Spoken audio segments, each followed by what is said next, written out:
Resilience. We are strong, shoulder to shoulder, keep moving on. Resilience. Make a new plan, stand up again and say, yes, we can. Resilience. We are strong, shoulder to shoulder, keep moving on. Resilience. Make a new plan, stand up again and say, yes, we can. Resilience. We are strong, shoulder to shoulder, keep moving on. Resilience. Make a new plan, stand up again and say, yes, we can. Resilience. We are strong, shoulder to shoulder, keep moving on. Resilience. Make a new plan, stand up again and say, yes, we can. Resilience. We are strong, shoulder to shoulder, keep moving on. Resilience. Make a new plan, stand up again and say, yes, we can. Resilience. We are strong, shoulder to shoulder, keep moving on. Resilience. Make a new plan, stand up again and say, yes, we can. Resilience. We are strong, shoulder to shoulder, keep moving on. Resilience. Make a new plan, stand up again and say, yes, we can. Resilience.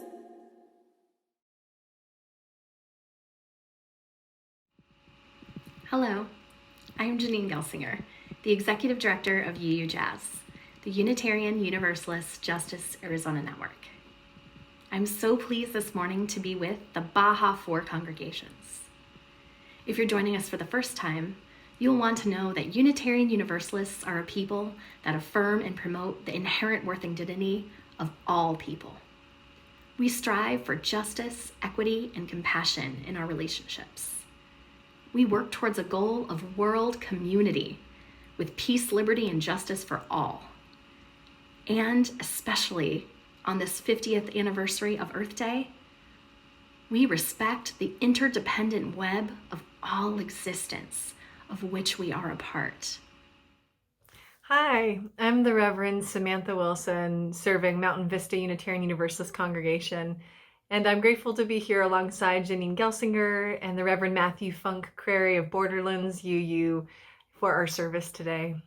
Today's service is recognizing the possibility that we have together, even amidst all of the grief and the loss that we are experiencing. And we hope our journey today supports you and supports each of us in exploring these possibilities that are emerging. You might notice that there is an awesome woodland-themed baby shower decoration hanging behind me today. This week, Mountain Vista congregation offered a celebration of life, and I decided to go ahead and leave them up as my own reminder that there is this strange possibility of joy when we come together in the midst of grief. May we light our chalices today in honor of these waves of both grief and possibility. May we also light our chalice today for those lives most directly impacted by COVID-19, those community members and family members and friends who are on the front lines, either by profession or by economic or racial or health vulnerability status, and those who have become ill and those who have died. May our words and may our actions be in service to the possibility of a different world.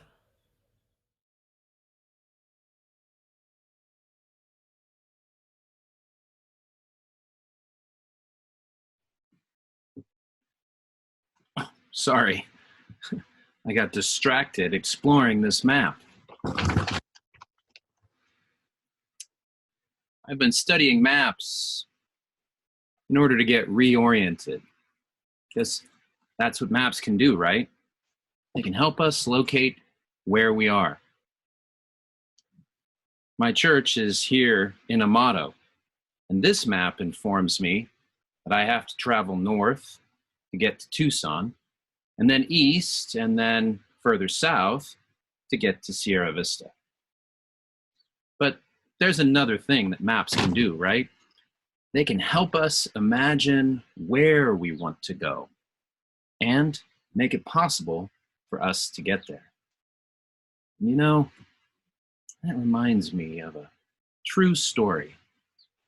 It concerns a space on a map that never was, that is, until someone imagined that it could be, and through the possibility of imagination, it became real.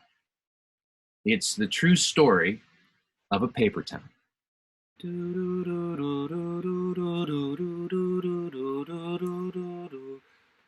You are traveling through another dimension. A dimension not only of sight and sound, but of mind. It is the middle ground between light and shadow, between science and superstition, and it lies between the pit of one's fears and the summit of one's knowledge. You are now traveling through a dimension of imagination into the Twilight Zone. No, that's no good. With all respect to Jordan Peele and to Rod Serling, who was a UU, it feels too much like we're already living in the Twilight Zone today. Now, back in 1937, this map was made for the General Drafting Company by Ernest G. Alpers and Otto Lindbergh. The map has become very well known among cartographers because, well, of this tiny town, Agloe, New York. The map is so well known because, you see, in 1937 and in all the years leading up to it, there never was a town called Agloe there. In fact, there was nothing in that space but the intersection of two dirt roads. It's an old cartographer trick to add an imaginary town to the maps that you made so that you can tell when someone else copies your work.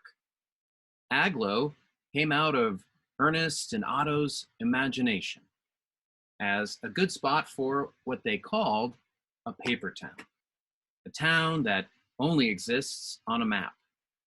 And they used the letters of their own names to come up with Agloe. But that's not the end of the story. You see, because Ernest and Otto imagined it and put their paper town on a map, people began to visit Agloe.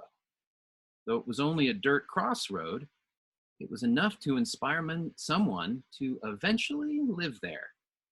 And sometime in the 1950s, Agloe started to become a real place. For over 40 years, it slowly grew. In its heyday, it had a general store, a gas station, and a couple of houses. Now, sadly, Agloe doesn't exist any longer. The businesses, they shut down, and the people have moved away. It doesn't appear on maps either. And so it isn't quite the paper town that it used to be.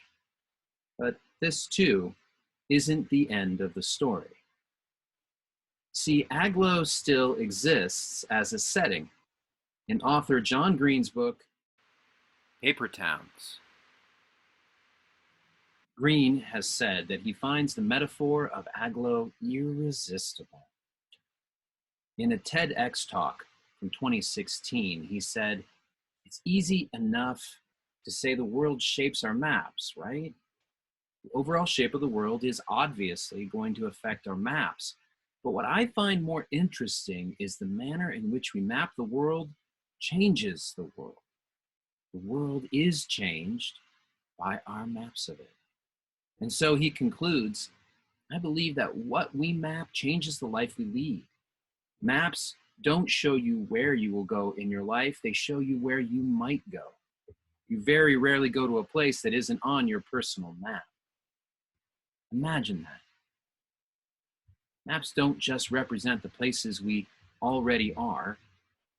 We can make maps of places that have never been and then find the ways to go there.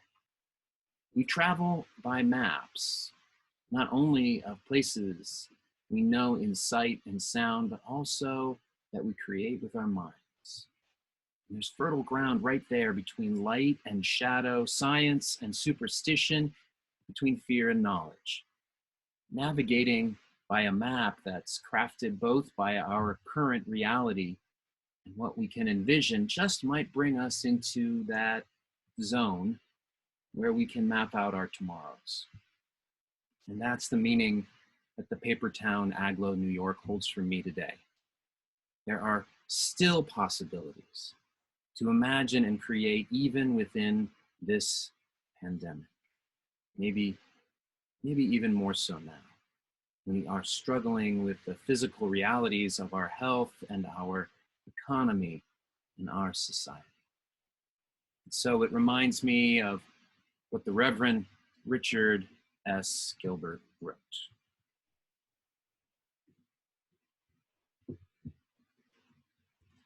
We are, therefore, we love. Cosmic bits of mass and energy come to life together.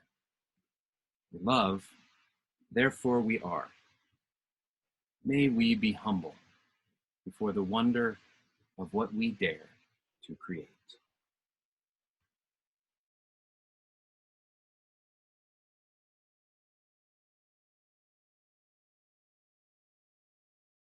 In honor of World Water Day and Earth Day, we offer a meditation on water.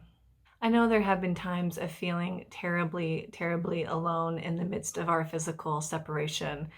And perhaps World Water Day offers this opportunity to remember our ultimate belonging, our biological, chemical relationship of interdependence to this entire planet through water.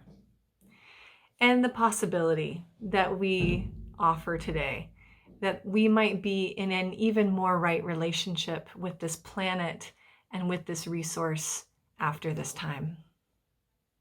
So during this music and visual meditation, I just want to offer you to relax in your chair, wherever you are, letting your body breathe the way that it wants to breathe.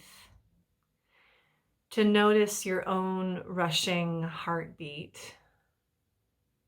And perhaps if you're drinking some tea or some coffee or some water, you might sip it to nourish yourself with gratitude.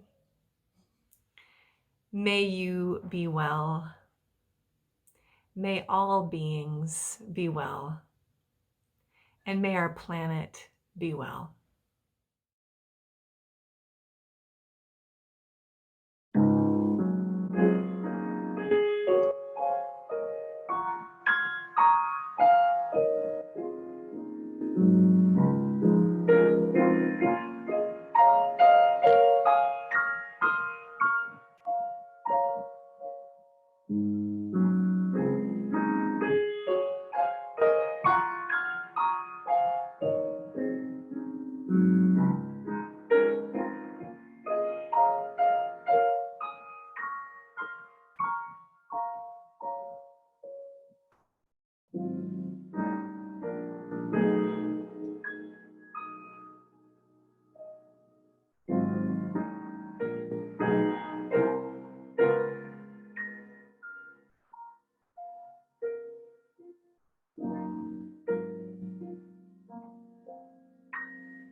I want to invite you for a moment to imagine with me. And I know it's hard. I know that there's so many thoughts in our heads about what this pandemic could mean. But I want to invite you in a moment of imagining the possibility that exists in this moment to change the world, to live into the kind of world that we've been dreaming of. You can start by imagining with me a meeting that I was in a few weeks ago. UU Jazz is part of a coalition of a dozen or so organizations on the Phoenix Civilian Oversight Coalition. We are in the company of Puente Human Rights Movement, of Poder in Action, of Black Lives Phoenix Metro, of Black Phoenix Organizing Collective, Equality Arizona, and so many groups that are working together to make our world better, and specifically to put civilian oversight in charge of the Phoenix Police Department. It's the largest police department in the country without it. And so we've been working on this for almost a year now as a coalition, and we won our battle. And so a few weeks ago, we were in a meeting deciding where to go from here.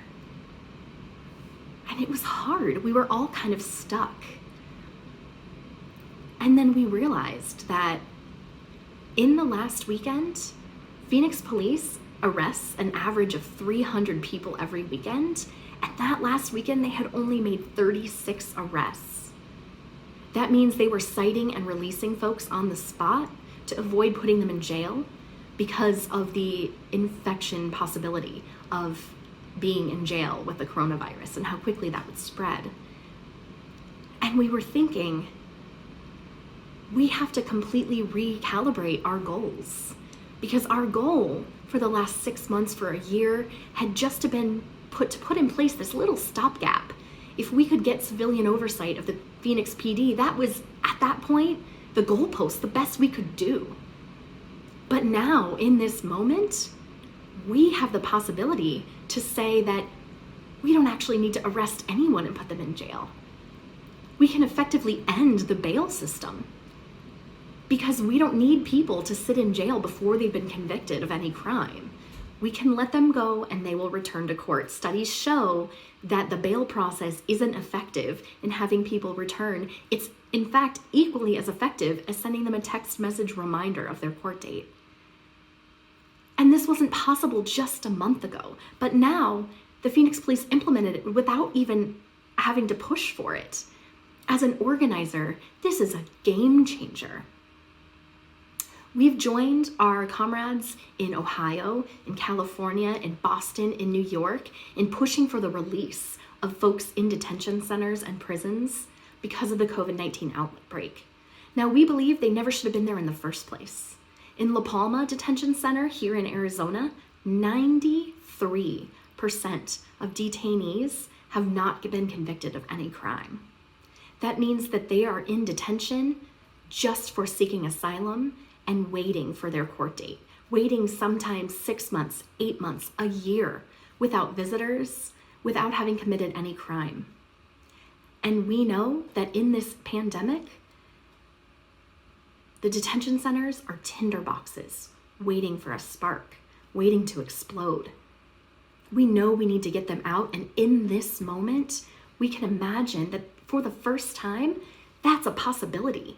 We have the possibility of making that happen by working to pressure our governor and the head of detention in Arizona to make this a reality.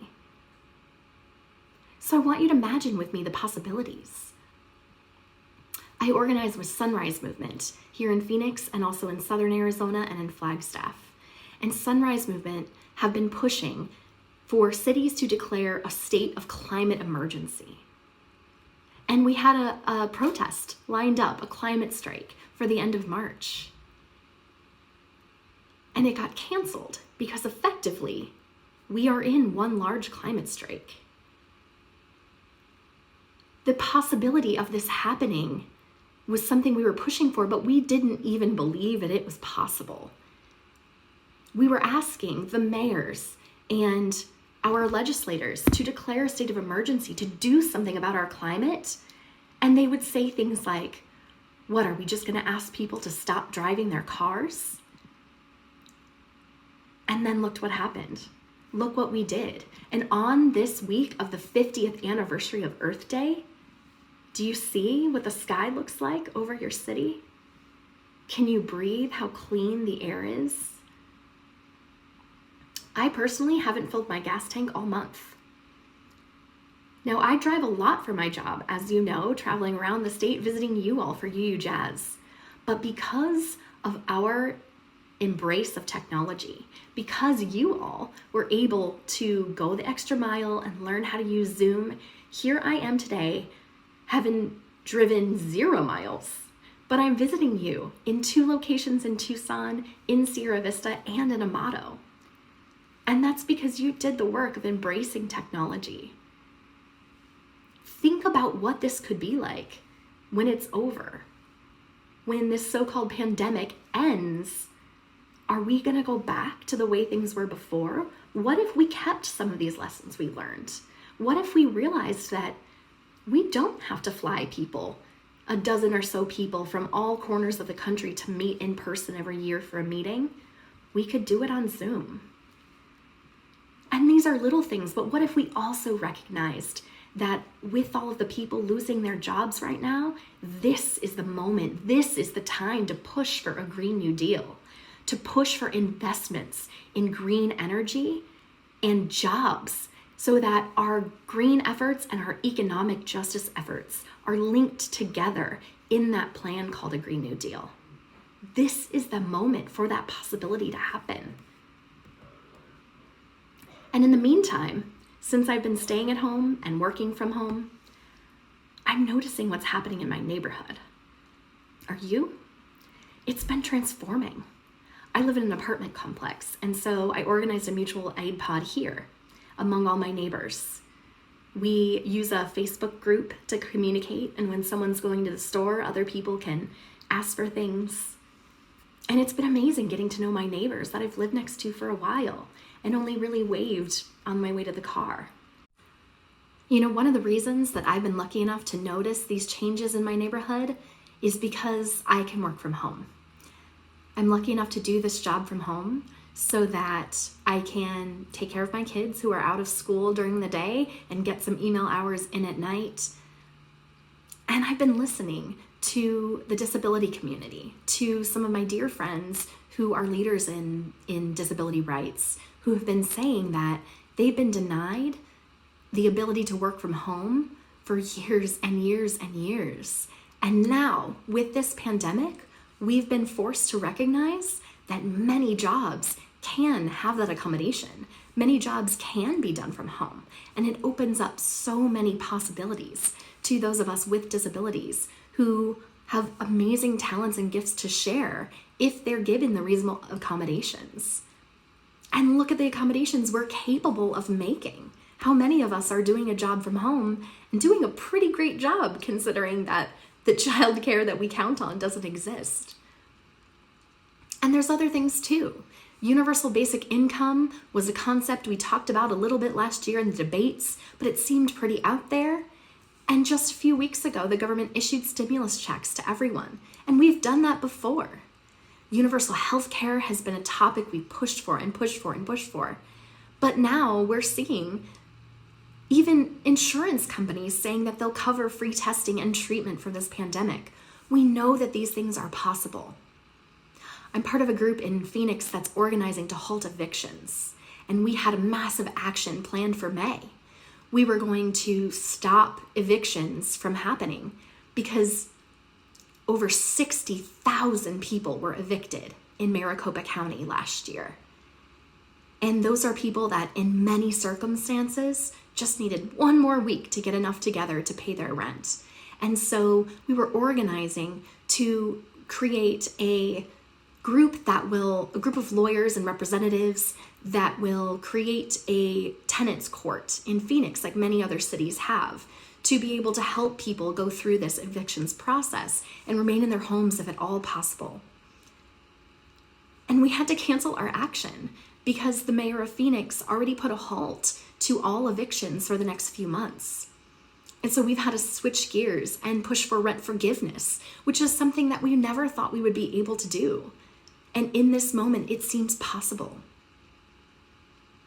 When we think about the the Vote effort, we've had a massive shift in what we're looking to do. It looks like it will be possible for us to have everyone issued paper ballots, to go to a completely vote from home mail-in system, to effectively end voter suppression, because we know that folks who have the hardest time getting to the polls are folks that work non-traditional hours, who hold more than one job, who are experiencing poverty. And if we can eliminate the requirement to wait in line for hours at the polls, then we can really reduce the voter suppression and give everyone the right to vote that they are supposed to have, that they've been guaranteed by our Constitution. This paper ballot movement won't happen without our voices, but now we can imagine this possibility and we can take this moment to push. Now, I'd be remiss if I didn't mention, talking to you all, that for some of us that hold privilege, this seems like a completely different moment. But for Black and brown members of our communities, for queer and trans folks, there's always been a danger when stepping outside their doors that they could face death. It's a different world for folks that don't hold some of the privilege that white folks do, that people who have straight privilege do. And we know that there is a healthcare disparity. The maternal mortality rate for Black women is 3 times what it is for white women in this country. And so for some of us, this is all new, this fear, but for some of us, this is just another day, because there's always been fear stepping outside our doors. And we have to acknowledge that in this moment, when we push for change, that we are leveraging our privilege, those of us who have it, leveraging that to make it a more equal, a more just world for everyone.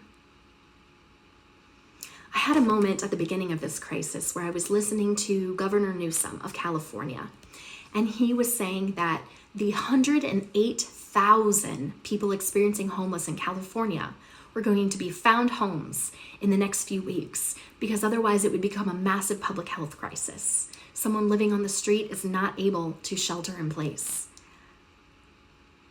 And yes, this is a good and important effort, but part of me was so angry because why was this acceptable before? 108,000 people experiencing homelessness. It shouldn't be acceptable. It should never have been acceptable. But this is the moment where we question the world we lived in, and we get to choose what world we go back to. And I'm not going back. One of my favorite memes going around right now says, if we get this right, we will never go back to normal. If we get this right, we will never go back to normal. And I want to invite you to imagine with me, what could that mean?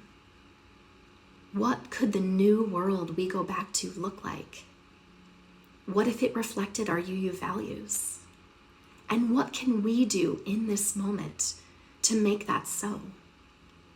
Can you pick up the phone and call your legislators, ask them to go back to work and to pass an initiative for paper ballots?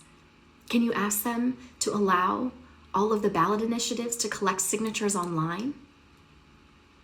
Can you sign the petition from Mass Liberation and others in our coalition to free the immigrants that are sitting in detention centers? This is a moment where we get to imagine together what this world looks like.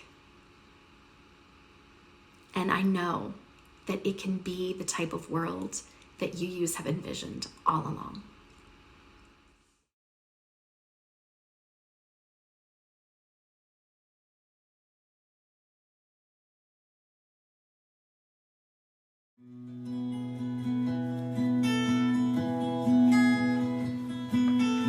Oh, below me I feel no more. standing on these mountains and plains, far away from the rolling ocean. Still my dry land heart can say, I've been sailing all my life now. Never harbor or port have I known. The wide universe is the ocean I travel, and the earth is my blue boat home.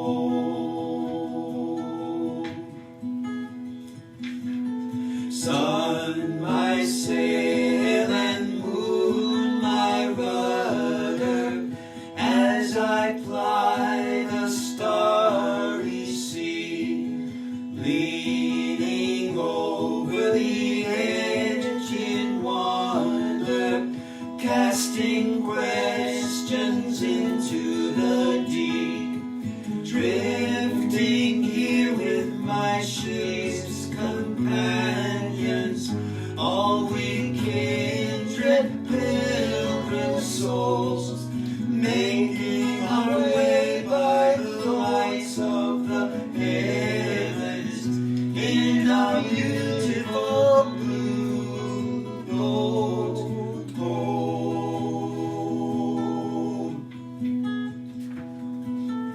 I give thanks to the waves upholding me, hail the great winds urging me on, greet the infinite sea before me, sing the sky my sailor's song.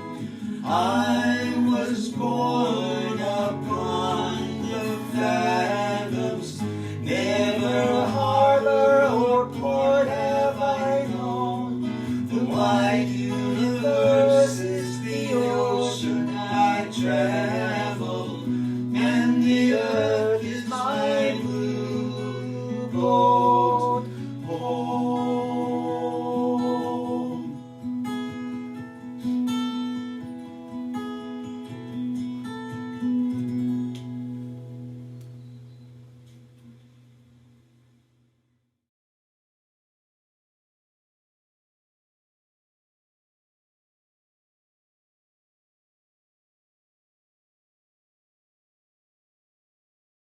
As we close today, I invite you to relax, to let your body rest into the chair or sofa or stool or floor, to feel the weight of the pet or child or blanket or morning sun as it rests on you, to let your mind drift to possibility and justice and creation.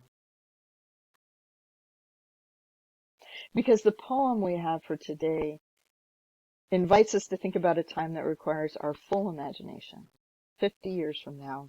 It is titled A Letter to Someone Living 50 Years From Now by Matthew Olsman. Most likely, you think we hated the elephant, the golden toad, the thylacine, and all variations of whale, harpooned or hacked into extinction.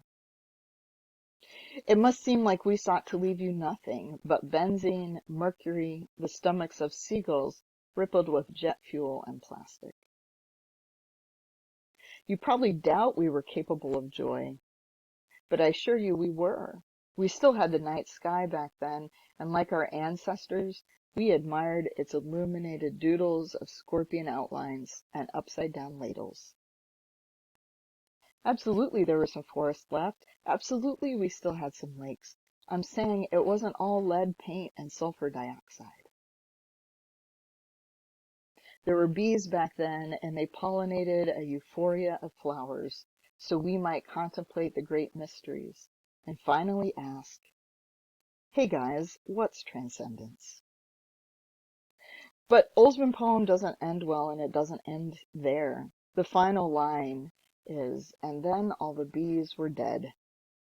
As we approach Earth Day while living through a global pandemic, it is easy to end on that line, all the bees were dead. But let's not. We need not feel hope or an incarnation of it to begin to imagine that another future is possible.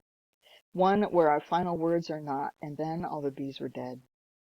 And we know that a different ending is possible because we are the ones writing the story. We are the ones imagining and creating this future. Barely a month ago, when all this immensity was starting up, when the noise was starting to look like a real brouhaha, I began seeing offers of art. The musicians, the poets, writers who had long been giving us creation began in earnest. And then we started adding our own voices, our own creations.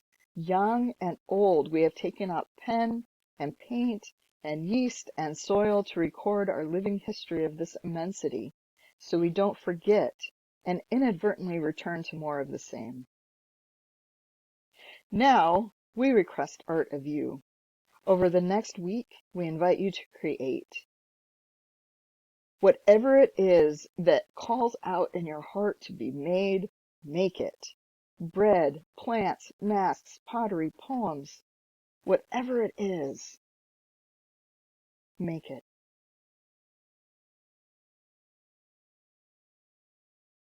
I know some of you are listening who are thinking to yourselves, but I'm not creative, or my creative self is sleeping or hiding or cowering in fear right now, or what could I possibly offer that is beautiful to this world?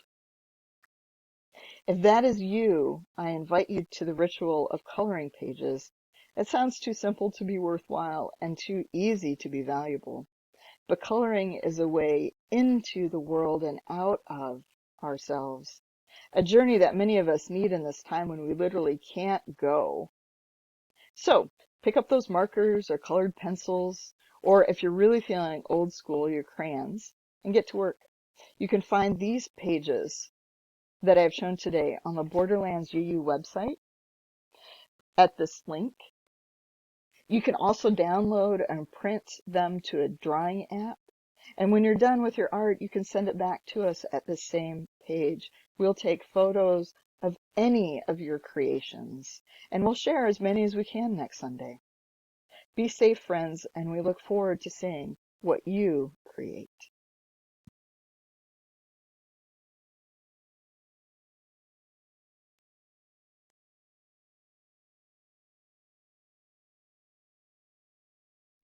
Our closing words today are by my colleague and comrade, Reverend Ashley Horan, who works for Side with Love for the UUA. Another world is possible. We say it again and again, even when the proof lies somewhere beyond the horizon, beyond our reach, beyond our imagination. This is our faith. Another world is possible. Not somewhere else, another world, another lifetime, but here and now, for us and for all. Another world is possible. There's no single path toward that world, no one strategy or approach that will restore balance, heal brokenness, sow wholeness, free creation. There are many routes towards liberation, towards freedom, but the abundance of options does not absolve us of the responsibility of acting. Another world is possible. The call, the duty of each moment in history is to discern. Who are we, and what can we bring with humility, integrity, and faith? What is the context, and how can we address it with agility, resilience, and skill? What is the vision, and how can we realize it with accountability, relationship, and joy? Another world is possible in this time of despair, of fear, of collapse. This time that is both like every other era and like no other time in history. It is audacious to declare our faith and to commit our work to a world that is more free, more just, more whole. But we are an audacious people, and we're in good company with many kin, and we are ready to show up and to work hard and to stay humble and make friends and hold the vision starting here, now, today, with us and persevering however long it takes until that other world is not only possible, but another world is here.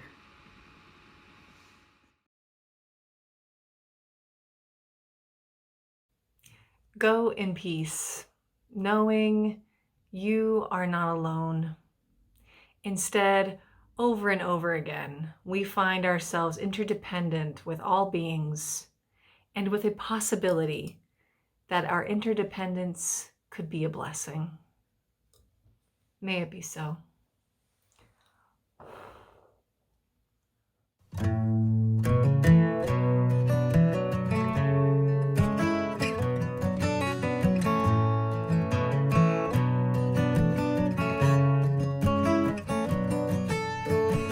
That bird's melody, no words, just sound.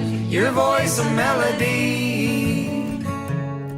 Some days just sounds. Our story might be one with larger ups and downs. Our story might be more lullaby than talk of the town. Slow, whoa, whoa, and our seed will start to shake that ground. Slow, whoa, whoa, and our seed will start to shake that ground.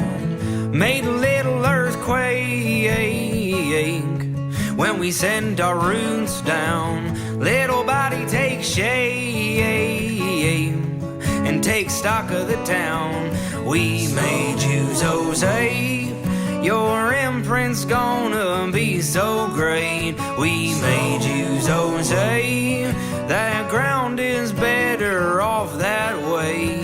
Slow, whoa, whoa, and our seed will start to shake that ground. Slow, whoa, whoa, and our seed will start to shake that ground. Why don't you try? Don't you try? Don't you try growing? Why don't you try? Don't you try? Don't you try growing? Slow, whoa, whoa, and our seed will start to shake that ground. Slow, whoa, whoa, and our seed will start to shake that ground. Make no mistake, you're an agent to change. Your story might be one that's heard all over town. Your story might be old like water underground. Slow, whoa, whoa, and our seed will start to shake that ground. Slow, whoa, whoa, and our seed will start to shake. Why don't you try? Don't you try? Don't you try growing? Why don't you try? Don't you try? Don't you try growing? Slow, whoa, whoa, and our seed will start to shake that ground. Slow, whoa, whoa, and our seed will start to shake. That bird's melody, no words, just sound. Your voice a melody, some days just sound. And our seed will start. Some days just sound. And our seed will start. Some days just sound.